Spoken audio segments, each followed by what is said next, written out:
Vamos a seguir con la quinta parte de este tema sobre el Espíritu Santo. Vamos a continuar con las citas de Ellen White, que hablaban no solo del Espíritu Santo como tercera persona de la divinidad, sino que además todo ese rol, ese papel que desempeña el Espíritu Santo, que es necesario que conozcamos. Hay bastantes citas, habrá más aún en un posterior tema, pero creo que es vital que mostremos todo lo que está relacionado con esto para que no quede duda alguna de lo que Ellen White dejó plasmado. Verdaderamente todo basado en los textos bíblicos, aunque ya sé que a muchas personas eso les duele y no quieren reconocerlo, y procurarán encontrar los 1001 peros posibles para seguir manteniendo su postura. Sé que eso será así, pero si al menos sirve para que alguien abra los ojos, bienvenido sea este tema. Y me gustaría, antes de empezar leyendo un texto bíblico, comenzar con una oración. Padre, te damos gracias, Señor, por la oportunidad que nos das de seguir estudiando y ahondando en tu palabra. Te queremos pedir que nos ayudes a ser humildes, que nos ayudes a sacar todas las ideas preconcebidas, que nos ayudes a investigar en la verdad, y que nuestra superinteligencia, que tanto nos creemos a veces, sea pisada por ti. Humíllanos, Señor, para que sea tu sabiduría la que pongas en nosotros y no en nuestra autosuficiencia. Perdona nuestros pecados y guíanos. Llénanos del Espíritu Santo. En el nombre de Jesús te lo pedimos todo. Amén. Me gustaría, antes que nada, empezar con un texto del cual citamos solo un versículo, que ahora citaremos un poco antes de él, para que veamos también un poco el contexto de todo esto, a qué se está refiriendo. La epístola de Segunda de Tesalonicenses, capítulo 2, versículos del 13 al 15 nos dice: pero nosotros debemos dar siempre gracias a Dios respecto a vosotros, hermanos amados por el Señor, de que Dios os haya escogido desde el principio para salvación, mediante la santificación por el Espíritu y la fe en la verdad, a lo cual os llamó mediante nuestro Evangelio, para alcanzar la gloria de nuestro Señor Jesucristo. Así que, hermanos, estad firmes y retened la doctrina que habéis aprendido, sea por palabra o por carta nuestra. Si nos hemos dado cuenta, en estos versículos nos cita Dios, nos cita al Señor, Jesucristo, y nos cita también algo muy interesante: mediante la santificación por el Espíritu. Solo nos santificamos por el Espíritu. Él es el que nos santifica, el que nos va transformando, cambiando, llevando a la santidad como Dios. Y la fe en la verdad. Démonos cuenta de la importancia de relacionar este tema con la fe en la verdad. Sin lo cual, ¿qué nos sucede? Pues que nos vamos a apartar de la firmeza. Como dice el versículo 15, así que, hermanos, estad firmes y retened la doctrina que habéis aprendido, sea por palabra o por carta nuestra. Retengamos esa doctrina que hemos aprendido. ¿Cuál es la que hemos aprendido? ¿Está equivocada la que nos enseñaron desde un principio? Todo esto es lo que hemos de ver. Hasta ahora hemos visto claramente que precisamente la doctrina nos habla de una divinidad de 3 personas. Seguiremos comprobando si esto es así o no. Vamos, sin más, a pasar las imágenes. Por favor, ¿me podríais apagar la luz? Vamos a apagar la luz, por favor. Vamos a pasar las imágenes donde precisamente seguiremos con las citas de Ellen White, que hablan sobre la divinidad de 3 personas distintas y el papel del Espíritu Santo. Iréis viendo cómo en estas citas se va aclarando cada vez más todo esto, y que, sabéis, a veces cuando se esgrimen solo se muestran unas pocas citas, en las cuales muchas personas dicen: Bueno, son unas pocas citas, están tergiversadas, han sido manipuladas, o Ellen White está mintiendo. Bien, vamos a mostrar muchas de ellas, no unas pocas, muchas, porque si alguien se tomó la molestia de tergiversar todas estas citas, o de decir que Ellen White no creía en la Trinidad, o cualquier otro argumento, se demuestre que es una falsedad absoluta. Vamos a empezar con el deseado de todas las gentes, donde nos dice en la página 319, y hay más que ángeles en las filas, el Espíritu Santo, el representante del capitán de la hueste del Señor, baja a dirigir la batalla. Nuestras flaquezas pueden ser muchas y graves nuestros pecados y errores, pero la gracia de Dios es para todos los que, contritos, la pidan. El poder de la omnipotencia está listo para obrar en favor de los que confían en Dios. ¿Cómo actúa el poder de la omnipotencia de los que confían en Dios? Démonos cuenta, el Espíritu Santo dice aquí, ¿qué es o quién es el representante del capitán de la hueste del Señor? Tantas veces hablamos de que el capitán de los ángeles es Cristo, ¿verdad? Pero Cristo está haciendo una función sacerdotal.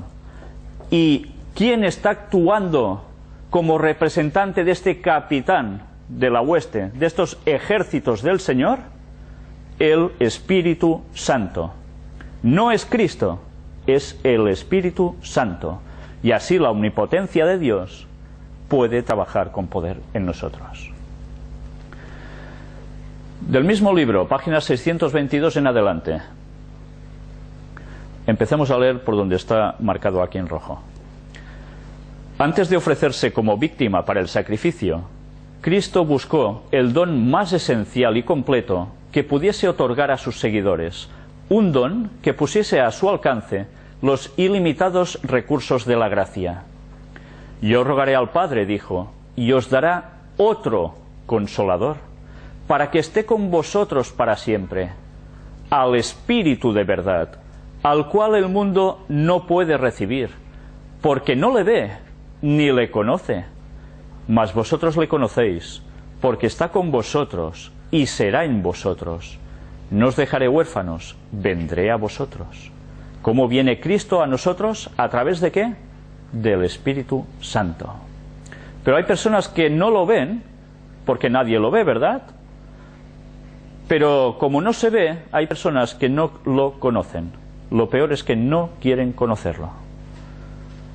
Por tanto, ¿Cristo podrá estar en nosotros si rechazamos al Espíritu Santo como tal? Antes de esto, el Espíritu había estado en el mundo. Desde el mismo principio de la obra de redención, había estado moviendo los corazones humanos. Pero mientras Cristo estaba en la tierra, los discípulos no habían deseado otro ayudador, y antes de verse privados de su presencia, no sentirían su necesidad del Espíritu, pero entonces vendría. ¿Os estáis dando cuenta una vez más que el Espíritu, antes de que Cristo hiciera todo su desarrollo del plan de salvación, muriendo en la cruz, apareciendo primero en Belén, el Espíritu ya había estado obrando en el mundo? No era Jesús, era el Espíritu. El Espíritu Santo es el representante de Cristo. Por tanto, ¿es Cristo? ¿Un representante de una empresa es el dueño de la empresa o es alguien que está asociado, mandando en esa empresa? Es un representante, va como llevando la calidad de imagen de su empresa. Pero el Espíritu Santo hace esto. Siendo Dios, es el papel que ha asumido, ser el representante de Cristo. Pero mirad lo que dice ahora. Pero despojado de la personalidad humana e independiente de ella. ¿Sabéis? Hay personas que utilizan esta frase, esta que acabamos de leer aquí, para decir que el Espíritu Santo es Cristo descarnado, sin cuerpo. Esto no está siendo cierto para nada. La frase es clarísima y vamos a ver aún cómo en el contexto queda aún más claro. El Espíritu Santo es el representante de Cristo, pero despojado de la personalidad humana e independiente de ella. ¿Qué quiere decir esto? Que el Espíritu Santo no tiene un cuerpo físico como lo tuvo Cristo. Esta es la gran diferencia. Está independiente de una personalidad humana con cuerpo. Si sencillamente solo hay que leer, no hace falta buscar los tres pies al gato, una frase que es clarísima. Estorbado por la humanidad, Cristo no podía estar en todo lugar personalmente. Esto es obvio. Entonces las personas que hablan de bilocalización, que están en dos partes a la vez, al mismo tiempo, esto no proviene de Dios y no es posible humanamente. Es una cuestión satánica. De esto estamos hablando también en los temas sobre las puertas dimensionales, ¿verdad? Ni Cristo podía hacer esto. Por lo tanto, convenía a sus discípulos que fuese al Padre y enviase el Espíritu como su sucesor en la tierra. Cristo se iba, pero habría aún una parte de la divinidad que estaría sucediéndolo aquí, y ese era el Espíritu Santo. Nadie podría entonces tener ventaja por su situación o su contacto personal con Cristo. Claro, los discípulos tenían el privilegio de tener a Cristo con él, pero ¿y los demás?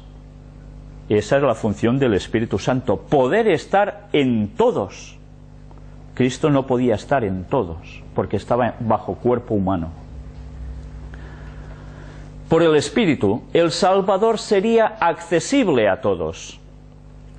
No él mismo, sino el Espíritu como su representante es el que llegaría a todos. En este sentido estaría más cerca de ellos que si no hubiese ascendido a lo alto. Más claro no se puede ser. El que me ama será amado de mi Padre, y yo le amaré, y me manifestaré a él. Jesús leía el futuro de sus discípulos.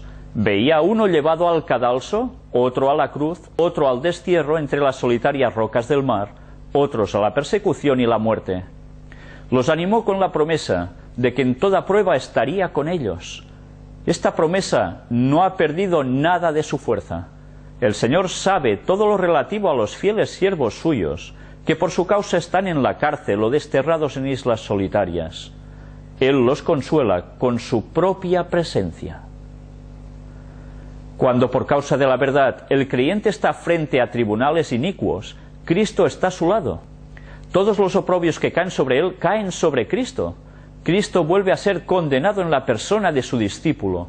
Cuando uno está encerrado entre las paredes de la cárcel, Cristo arroba el corazón con su amor. Cuando uno sufre la muerte por causa suya, Cristo dice: yo soy el que vivo y he sido muerto, y he aquí que vivo por los siglos de siglos, y tengo las llaves del infierno y de la muerte. La vida que es sacrificada por mí se conserva para llegar a disfrutar la gloria eterna. ¿Y esto cómo lo hace? ¿A través de quién? Del Espíritu Santo, hemos leído. No él personalmente. En toda ocasión y lugar, en todas las tristezas y aflicciones, cuando la perspectiva parece sombría y el futuro nos deja perplejos y nos sentimos impotentes y solos, se envía el Consolador en respuesta a la oración de fe. ¿Quién se envía? ¿A Jesús? No, se envía al Espíritu Santo, que es el Consolador. Las circunstancias pueden separarnos de todo amigo terrenal, pero ninguna circunstancia ni distancia puede separarnos del Consolador celestial. Donde quiera que estemos, donde quiera que vayamos, está siempre a nuestra diestra para apoyarnos, sostenernos y animarnos. Esa es la función del Espíritu Santo en nosotros. Si nosotros lo rechazamos, ¿vamos a tener todo esto? Los discípulos no comprendían todavía las palabras de Cristo en su sentido espiritual, y Él volvió a explicarles su significado. Por el Espíritu, dijo, se manifestaría a ellos. El Consolador, el Espíritu Santo, al cual el Padre enviará en mi nombre, Él os enseñará todas las cosas. ¿Quién iba a hacer esto? El Espíritu Santo. Ni Cristo ni el Padre. Esa era la labor del Espíritu Santo. Ya no diréis, no puedo comprender. Ya no veréis obscuramente como por un espejo.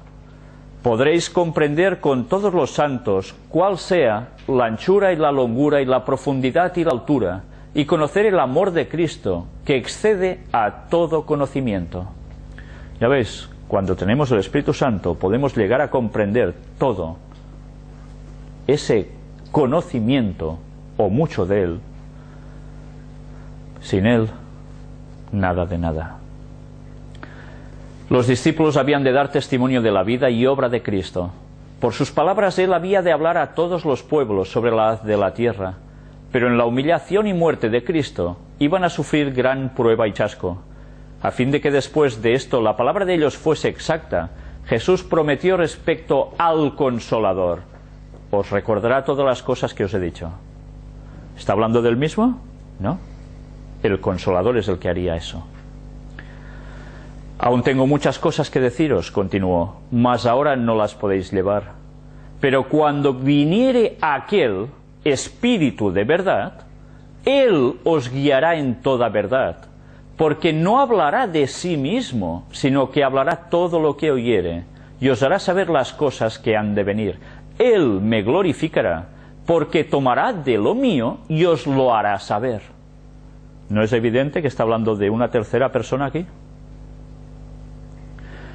Jesús había abierto delante de sus discípulos una vasta extensión de la verdad, pero les era muy difícil impedir que en sus mentes se mezclaran sus lecciones con las tradiciones y máximas de los escribas y fariseos. Habían aprendido a aceptar las enseñanzas de los rabinos como voz de Dios, y esto dominaba todavía sus mentes y amoldaba sus sentimientos. Mirad qué peligro tan importante en aceptar creencias desde un inicio que son equívocas, que están mal, porque esto nos marca, y después salirnos de este error nos cuesta muchísimo.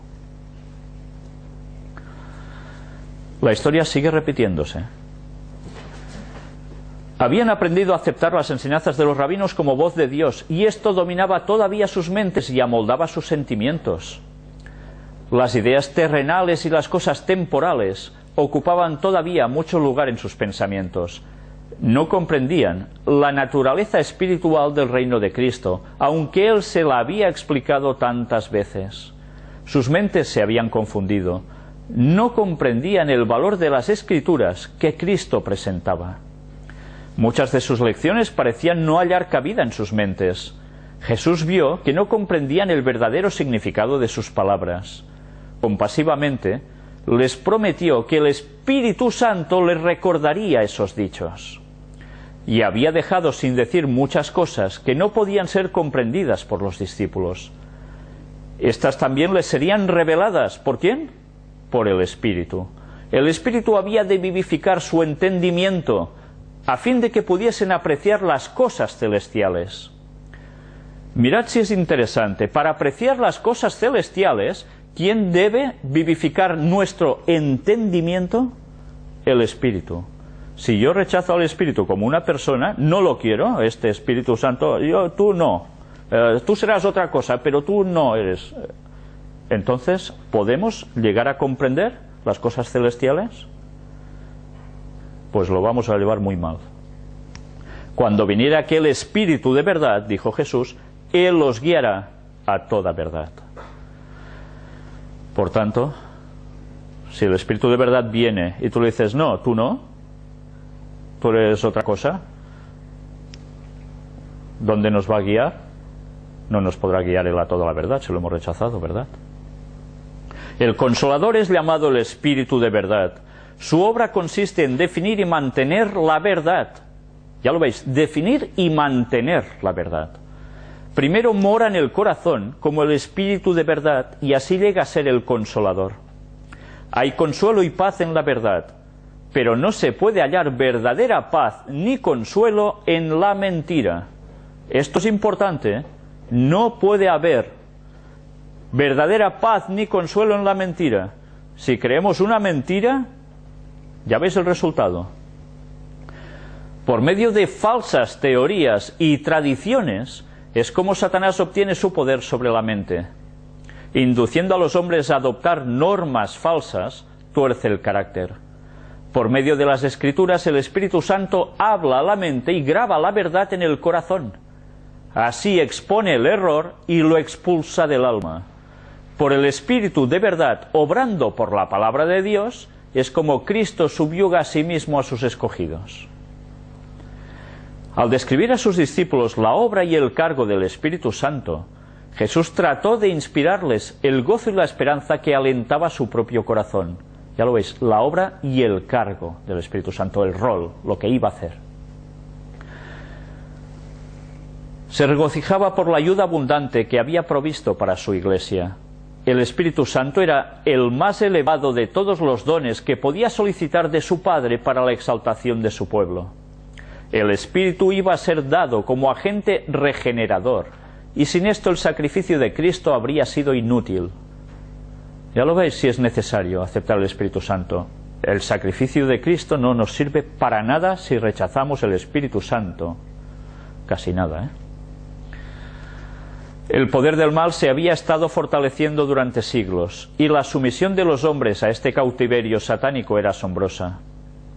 El pecado podía ser resistido y vencido únicamente por la poderosa intervención de la tercera persona de la divinidad, que iba a venir no con energía modificada, sino en la plenitud del poder divino. ¿Se puede ser más claro escribiendo? Imposible, ¿verdad? El Espíritu es el que hace eficaz lo que ha sido realizado por el Redentor del mundo. Por el Espíritu es purificado el corazón. Por el Espíritu llega a ser el creyente, partícipe de la naturaleza divina. Si rechazamos el Espíritu Santo, no participaremos de la naturaleza divina. Cristo ha dado su Espíritu como poder divino para vencer todas las tendencias hacia el mal, hereditarias y cultivadas, y para grabar su propio carácter en su iglesia. Si rechazamos el Espíritu Santo, nuestro carácter no va a ser el de Dios.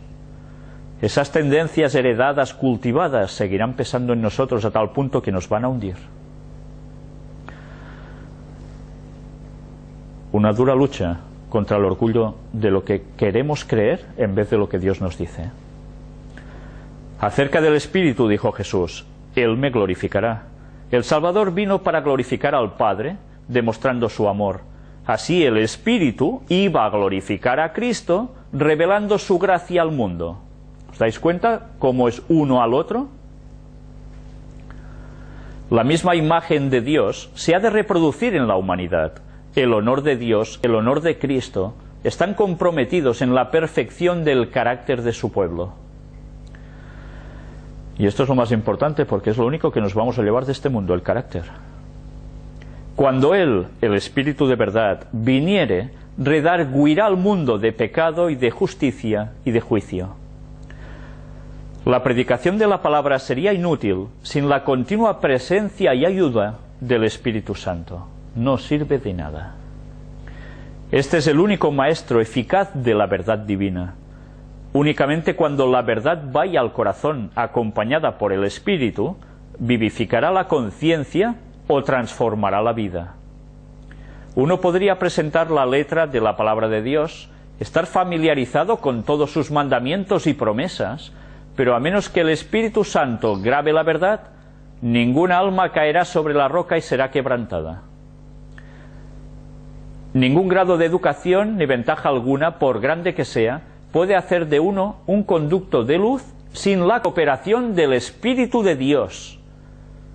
¿Nos estamos dando cuenta de lo que está diciendo? Si no tenemos y aceptamos al Espíritu Santo, tal cual está definido, como la tercera persona de la divinidad, no esperemos llevar a la gente al Evangelio.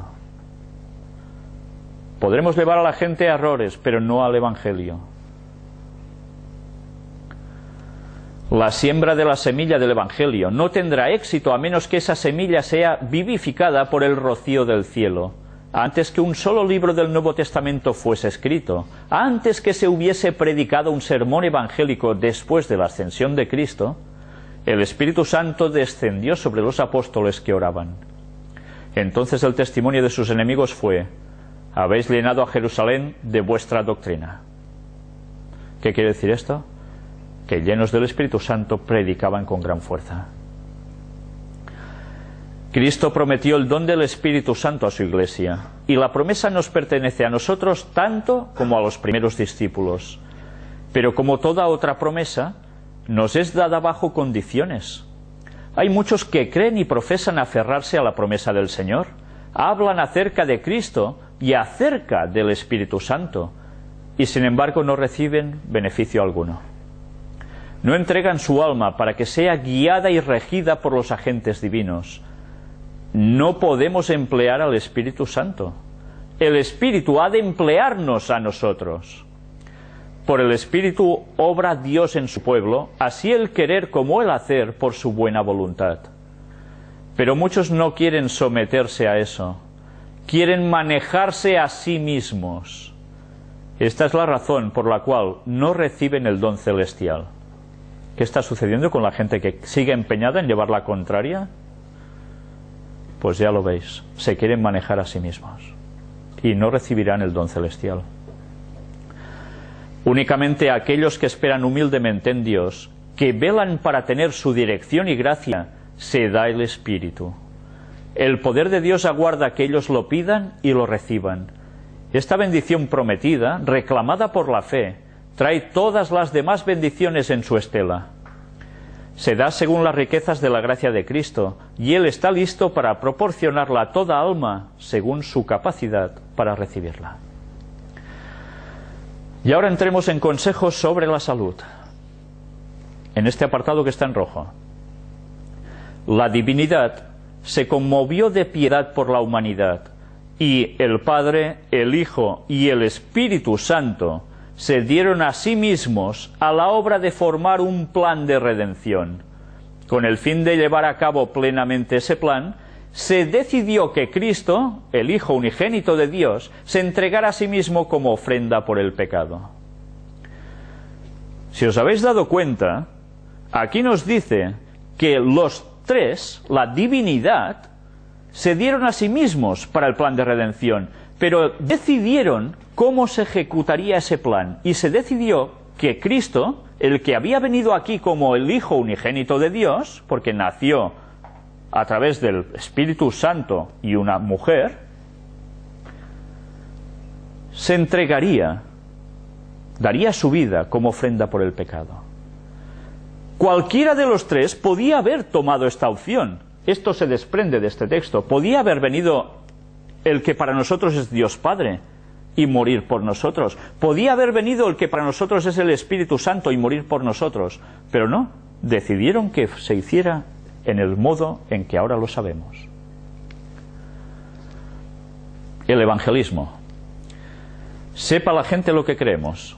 Falsedades concernientes a la divinidad, lleva el subtítulo, Nuestro plan de acción es este. No destaquéis los aspectos controvertidos de nuestra fe, que se oponen más a los modos y costumbres de la gente, hasta que el Señor le dé a esta amplia oportunidad de saber que creemos en Cristo, en su divinidad y preexistencia. Aquí ya veis que nos está hablando también de otro tema que va muy vinculado, creer en la preexistencia de Cristo, que antes ya estaba en la eternidad para siempre con Dios.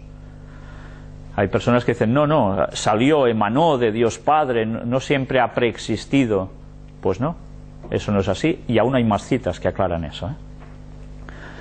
Tendremos que hacer frente a enseñanzas erróneas. Una vez tras otra, tendremos que enfrentarnos con la influencia de hombres que estudian ciencias de origen satánico, a través de los cuales Satanás está trabajando para reducir a la nada a Dios y a Cristo. Tanto el Padre como el Hijo tienen una personalidad. Cristo declaró, yo y el Padre uno somos. Se halla en Juan 10:30. Y sin embargo fue el Hijo de Dios el que vino al mundo en forma humana. Poniendo a un lado su ropaje real y su corona regia, vistió su divinidad con humanidad, a fin de que la humanidad, mediante su sacrificio infinito, llegara a participar de la naturaleza divina y escapara de la corrupción que hay en el mundo por causa de la concupiscencia. Ya veis cómo todo se iba decidiendo, Verdad positiva contra exposiciones espiritistas. He sido instruida para que diga, no hay que confiar en las opiniones de los que buscan ideas científicas avanzadas. Se han hecho exposiciones como la siguiente: el Padre es como la luz invisible, el Hijo es como la luz encarnada y el Espíritu es como la luz derramada. El Padre es como el rocío, vapor invisible, el Hijo es como el rocío reunido en bellísimas gotas, el Espíritu es como el rocío derramado en el asiento de la vida. Otra exposición es esta: el Padre es como el vapor invisible, el Hijo es como la nube plomiza, el Espíritu es la lluvia que cae y obra con poder refrescante. Todas estas representaciones espiritistas no son absolutamente nada. Son imperfectas y falsas. Y ya lo veis que nosotros leemos eso y decimos, bueno, sí, puede ser una ilustración, ¿no?, de cómo presentar la divinidad. Ya veis lo que nos dice Ellen White. ¿Por qué nos está diciendo esto? Porque aquí nos está hablando de panteísmo. Sutilmente cuela, entra. Sí, no podemos hacernos imagen de ninguna forma de Dios, evidentemente. Debilitan y disminuyen la majestad que no puede compararse a ninguna cosa de origen terrenal. Dios no puede compararse con las cosas que sus manos han creado. Estas no son más que cosas terrenales, que sufren bajo la maldición de Dios a causa de los pecados del hombre. El Padre no puede describirse mediante las cosas de la tierra. El Padre es toda la plenitud de la divinidad corporalmente y es invisible para los ojos mortales. El Hijo es toda plenitud de la divinidad manifestada. La palabra de Dios declara que Él es la imagen misma de su sustancia en Hebreos 1:3. Porque de tal manera amó Dios al mundo, que ha dado a su Hijo unigénito, para que todo aquel que en Él cree no se pierda, mas tenga vida eterna. Juan 3:16. Aquí se muestra la personalidad del Padre. Y mirad que nos pone también aquí. El Consolador que Cristo prometió enviar después de ascender al cielo es el Espíritu en toda la plenitud de la divinidad, poniendo de manifiesto el poder de la gracia divina a todos los que reciben a Cristo y creen en Él como un Salvador personal. Hay tres personas vivientes en el trío celestial. En el nombre de estos tres grandes poderes, el Padre, el Hijo y el Espíritu Santo, son bautizados los que reciben a Cristo mediante la fe. Y esos poderes colaborarán con los súbditos obedientes del cielo en sus esfuerzos por vivir la nueva vida en Cristo. ¿Alguna duda? Más claro imposible, ¿no? Cuando empezamos a ver todos estos escritos tan claros de Ellen White al respecto, solo nos queda plantearnos, ¿esto ha sido añadido? ¿Ha sido escrito por alguien que se ha infiltrado para hacernos creer algo equivocado realmente? ¿O es que Ellen White no era inspirada por Dios, por tanto fuera toda Ellen White? Solo hay tres alternativas, estas son dos, la otra es creer lo que nos dice Ellen White basado en la Biblia. Bien, que cada uno tome su opción, pero hay que definirse de una vez por todas.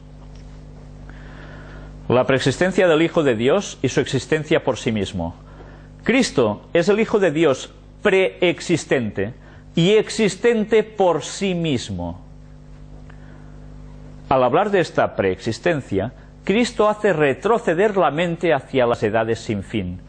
Nos asegura que nunca hubo un tiempo cuando Él no haya estado en estrecha relación con el Dios eterno. Aquel cuya voz los judíos escuchaban en ese momento había estado junto a Dios. Cristo emanó, salió de Dios Padre. Aquí nos dice que había existido por sí mismo. Nadie se autogenera, ¿verdad? Siempre se crea al otro. Jesús existía por sí mismo. Quien diga que era en verdad literalmente un hijo de Dios en el cielo, que en un cierto momento de esa historia de la eternidad pasada lo creó o lo hizo surgir, está contradiciendo la palabra de Dios. Era igual a Dios, infinito y omnipotente, es el Hijo eterno y existente por sí mismo, nos dice también en este otro escrito. Desde la eternidad. Aunque la palabra de Dios habla de la humanidad de Cristo cuando estuvo en esta tierra, también habla definidamente acerca de su preexistencia. El Verbo existía como un ser divino, como el Hijo eterno de Dios en unión y en unidad con el Padre. Desde la eternidad era el mediador del pacto, aquel en quien serían bendecidas todas las naciones de la tierra, tanto judíos como gentiles si lo aceptaban. El Verbo era con Dios y el Verbo era Dios.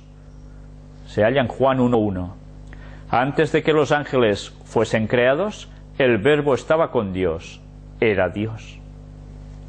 Cristo les muestra que aunque ellos podían calcular que su vida tenía menos de 50 años, hablando, se refiere a la gente de su entorno, de Cristo, sin embargo su vida divina no podía ser calculada por cómputos humanos.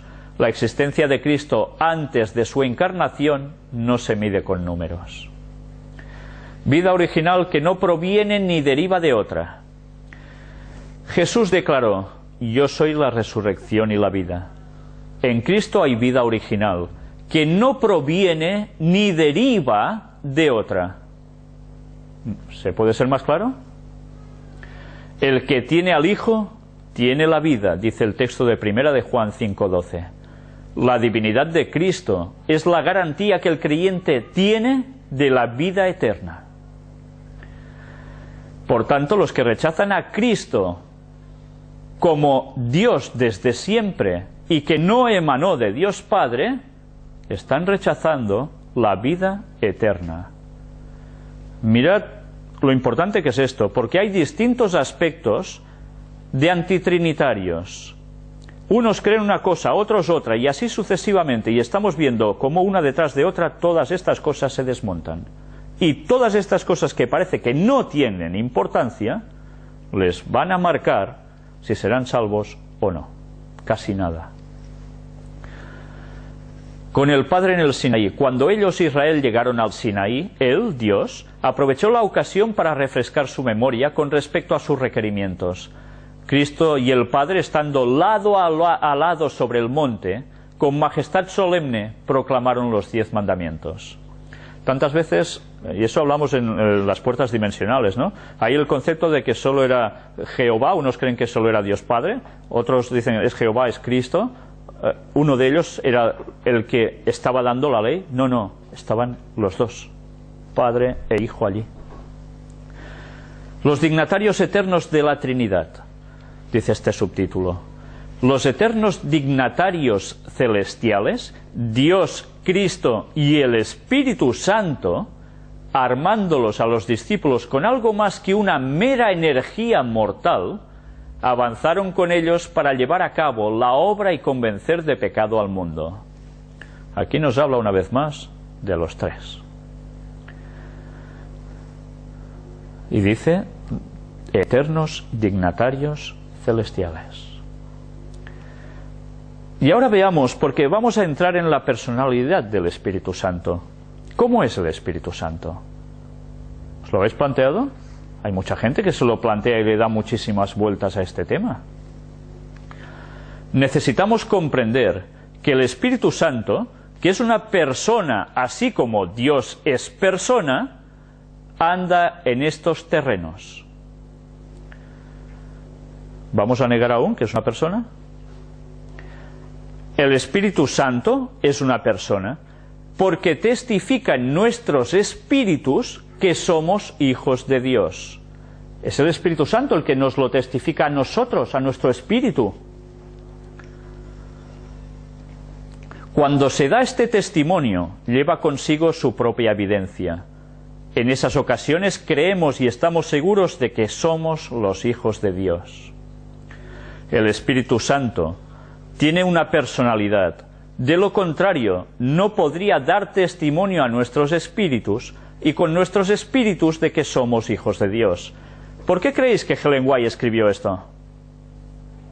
Porque ya en sus tiempos tuvo que confrontar a personas que decían que el Espíritu Santo no era la tercera persona de la divinidad. ¿Creéis que esto es algo nuevo? No. Esto es una apostasía llamada apostasía alfa. Y deberemos analizar más adelante exactamente qué consistía y quién participó de esa apostasía, para demostrar que los argumentos que están adoptando los antitrinitarios, especialmente con el doctor Kellogg's, son totalmente alterados. Pero eso lo mostraremos también en su momento.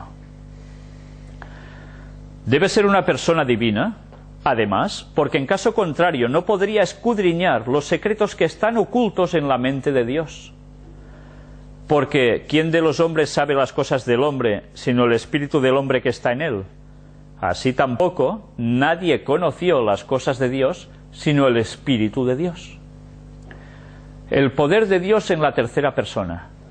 El príncipe del poder del mal puede ser mantenido en jaque únicamente por el poder de Dios en la tercera persona de la divinidad, el Espíritu Santo. ¿Os dais cuenta de lo que está diciendo aquí?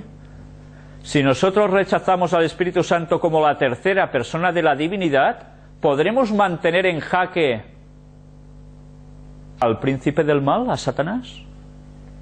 No. Por tanto, o creemos lo correcto, o ya veis quién nos va a vencer. En colaboración con los tres poderes más elevados, dice este párrafo aquí, debemos cooperar con los tres poderes más elevados del cielo, el Padre, el Hijo y el Espíritu Santo. Y estos poderes trabajarán mediante nosotros, convirtiéndonos en obreros juntamente con Dios. Por tanto, si rechazamos a uno de estos poderes, ¿podremos convertirnos en obreros juntamente con Dios? Si no somos obreros juntamente con Dios, ¿vamos a ser obreros juntamente con quién? Con Satanás. No hay otra, no hay bando intermedio. Y mirad, porque ahora entramos en el terreno de las sociedades secretas. Los peligros de las sociedades secretas. La orden dada por el Señor, no os unáis en yugo desigual con los incrédulos, de 2 de Corintios 6:14, se refiere no sólo al casamiento de cristianos con impíos, sino a todas las alianzas en las que las partes entran en íntima asociación y en las que hay necesidad de armonía en espíritu y acción. El Señor declara por medio del profeta Isaías: reuníos pueblos y seréis quebrantados, oíd todos los que sois de lejanas tierras, ceñíos y seréis quebrantados, disponeos y seréis quebrantados, tomad consejo y será anulado, proferid palabra y no será firme, porque Dios está con nosotros. Porque Jehová me dijo de esta manera con mano fuerte, y me enseñó que no caminase por el camino de este pueblo, diciendo: no llamaréis conspiración a todas las cosas que este pueblo llama conspiración, ni temáis lo que ellos temen, ni tengáis miedo. A Jehová de los ejércitos, a él santificad, sea él vuestro temor, y él sea vuestro miedo. Isaías 8, del 9 al 13. ¿Todo lo que sea conspiración nos debe hacer temer a nosotros? ¿Si estamos con Dios? No. ¿Todo lo que las sociedades secretas están trabajando junto con el papado para instaurar la venida del falso Mesías, de Satanás haciéndose pasar por Jesús, y estar llevando al mundo al caos donde ellos quieren, debe a nosotros influirnos un gran temor? No, si estamos con Dios. Hay quienes ponen en duda si es correcto para los cristianos pertenecer a la francmasonería y a otras sociedades secretas. Consideren todos estos el pasaje que acabamos de citar. Si somos verdaderamente cristianos, debemos ser cristianos en todas partes y debemos considerar y obedecer el consejo dado para convertirnos en cristianos de acuerdo con las normas de la palabra de Dios. Por tanto, ¿un cristiano puede ser francmasón? No.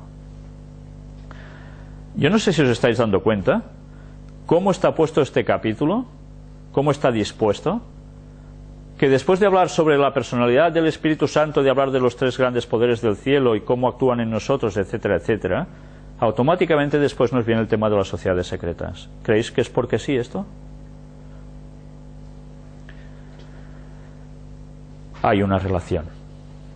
Cuando aceptamos a Cristo como nuestro Redentor, aceptamos la condición de convertirnos en obreros juntamente con Dios. Hemos hecho un pacto con Él para dedicarnos enteramente al Señor. Como mayordomos fieles de la gracia de Cristo, nos hemos comprometido a trabajar por la edificación de su reino en el mundo. Cada seguidor de Cristo ha hecho la promesa de dedicar todas sus facultades de la mente, el alma y el cuerpo a aquel que ha pagado el precio del rescate por nuestros pecados. Ya veréis el por qué hemos puesto también esta cita añadida justo después de la otra, tal como aparecía en el libro, sobre las sociedades secretas.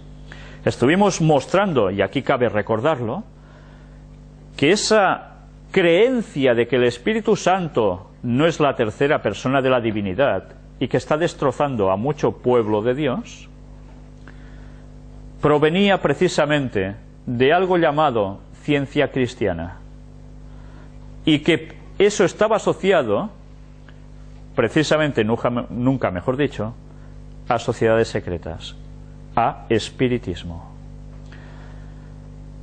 Pues bien, muy a pesar de los pesares, las personas que rechazan al Espíritu Santo como la tercera persona de la divinidad están aceptando una creencia infiltrada por Satanás a través de las sociedades secretas al mundo cristiano, a los adventistas especialmente, para llevarlos a su terreno, al de la perdición, como hemos visto, y no se están apercibiendo de ello.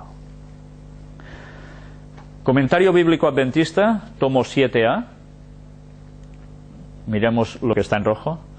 Debemos guardar toda la luz que recibimos del cielo y vivir a la altura de ella. ¿Por qué? Porque Dios quiere que nos aferremos a la verdad eterna y actuemos como la mano ayudadora del Señor, comunicando la luz a aquellos que no conocen su amor hacia ellos.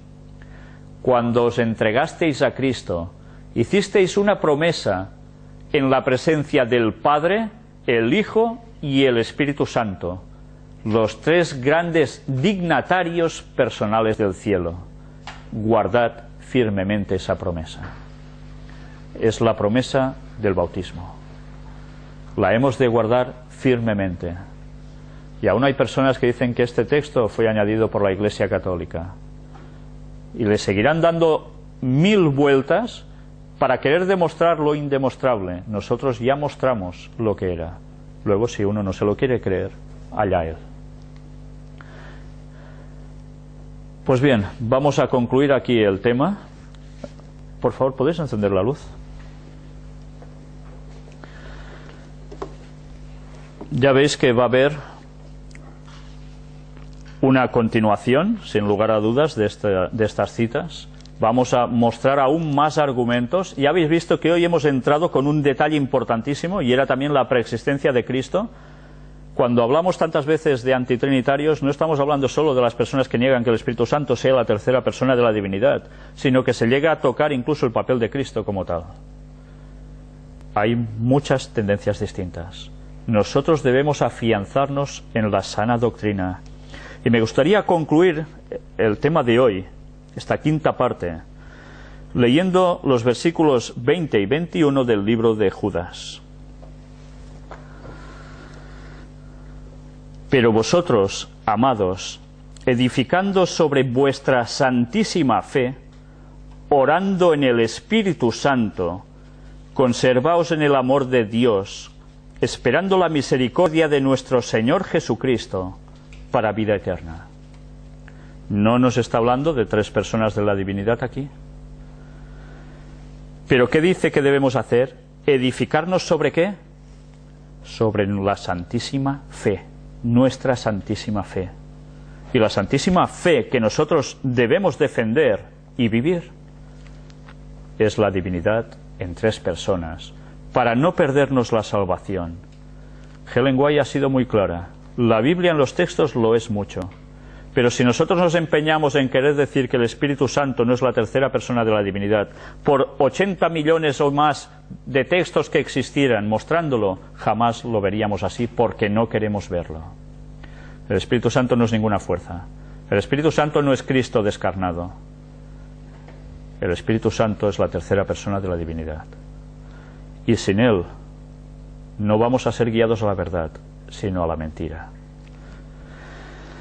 Pues que Dios nos ayude a ser humildes de verdad, porque ver que uno está equivocado no siempre es fácil reconocerlo y cambiar. Vamos a terminar este tema con una oración.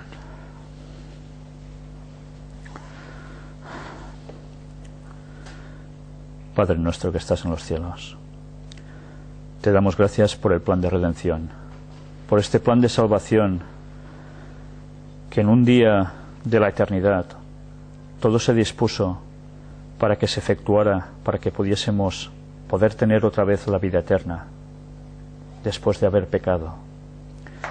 Gracias, Señor, por todo lo que haces por nosotros. Gracias porque Cristo murió por nosotros y gracias porque el Espíritu Santo está aquí con nosotros.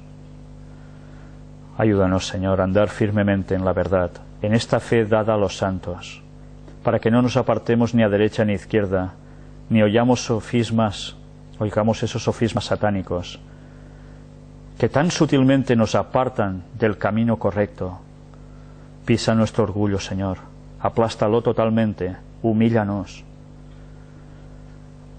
y ayúdanos a reconocer las cosas como son, tal como tú nos enseñas. Danos tu poder, Señor, a través del Espíritu Santo, para que el Evangelio llegue a cuantas más personas mejor, y muy pronto, porque nos queda poco tiempo. Bendícenos, por favor. Perdona nuestros pecados. En el nombre de Jesús te lo pedimos. Amén.